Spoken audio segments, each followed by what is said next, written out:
The 1980s was definitely the decade of masculinity in Japanese pop culture. People used to look up to these larger-than-life figures, these men among men, who were capable of accomplishing the most gargantuan of feats, and they were inspired to improve themselves as well. As the decade approached its end, however, something new came into the equation. Delinquents.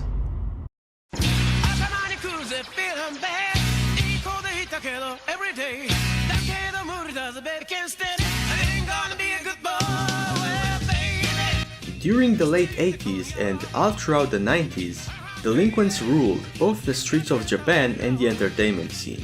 Similarly to the manly characters that came before, delinquents were symbols of freedom and hot-blooded passion, but in a sense, they were also more down-to-earth. They were easier for the average person to relate to, and the feats they accomplished no longer seemed impossible. Delinquents were the missing link between the audience and the standard action hero protagonist, and I think that played a big role in their rising popularity all throughout the 90s.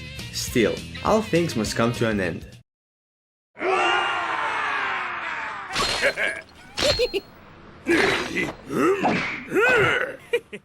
As the 2000s drew closer, real-life delinquents fizzled out, and so did their presence in media. That doesn't mean their impact still isn't felt today though. There's an entire subgenre of delinquent manga which is still going strong to this day, as well as delinquent characters being featured in all sorts of stories. Today we'll be taking a look back at a series made during the glory days of delinquency. So, without further ado, it's about time for some bad boy action.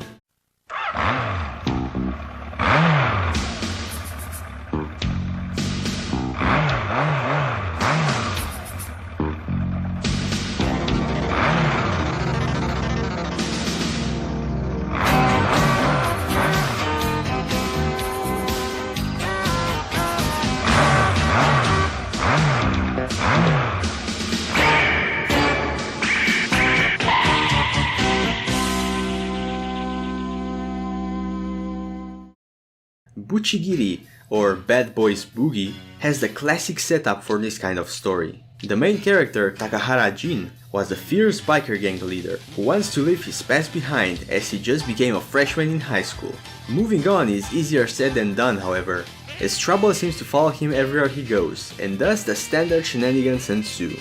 It gets so bad to the point where the constant trouble he causes almost gets him expelled. But this is exactly where the hook of the story comes around. In order not to get expelled, Jin is forced to join the baseball club, so he takes this opportunity to fully dedicate himself to this sport and turn his life around. Yay for positivity! Sounds pretty similar to things like Ashita no Joe, or even works which came after it like Rokutenashi Blues and Rookies, doesn't it?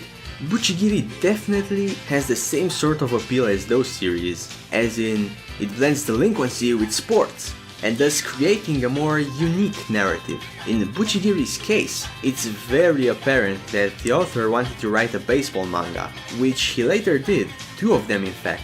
His passion for baseball really does come true in his works, but in this particular case, it's not something that should turn you off from consuming it. Even Jin doesn't start out knowing the rules of baseball and has to gradually learn them as the series progresses. Plus, there's plenty of kick-ass delinquent action to be seen here, which balances out the baseball stuff pretty nicely.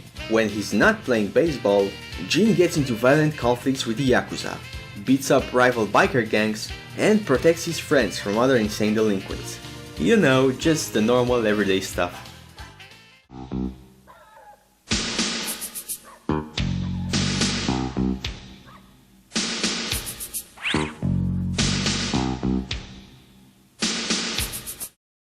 Now, I do believe this series also deserves praise from a technical standpoint. Despite being the author's earliest work, the story feels like it accomplishes what it sets out to do at a snappy, almost breakneck pace, which never leaves you bored. I found the art in particular to be really great, and it's what drew me to this series in the first place. The panels are clean and spacious, while the action scenes are intense and impactful. The round, bubbly and quite simplistic character designs allowed the author to make them as lively as possible, and they do contrast quite well with the bloodier, more violent parts.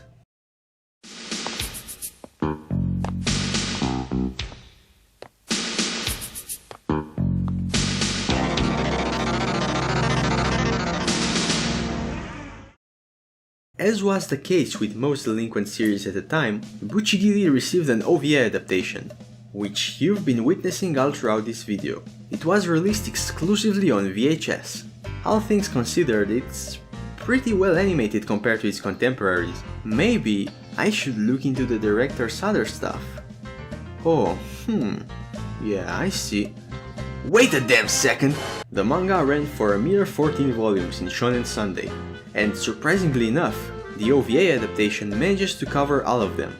Each OVA starts out fairly normal, usually focused on baseball for the first half, only for it to culminate in a big bombastic showdown each time at the end. If you're looking for your daily dose of high-octane action, the OVAs are sure to deliver.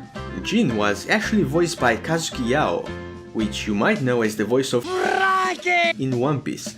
Unfortunately, there's no legal way of watching it, since it's only gotten a limited release on VHS, which means there are no subtitles either.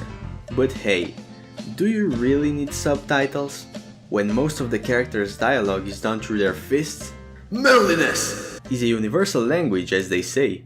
Bucchigiri is good fun. It's the type of series where you can just sit back, relax, and take in the scenery of a bygone culture and era.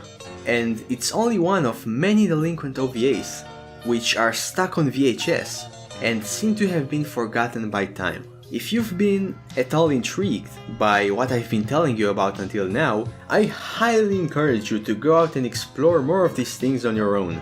Who knows, you might find something really great. Be sure to tell me all about your favorite Delinquent series down in the comments. And if you enjoyed this video and are interested in more relatively obscure stuff, feel free to stick around. Come on, make yourself at home.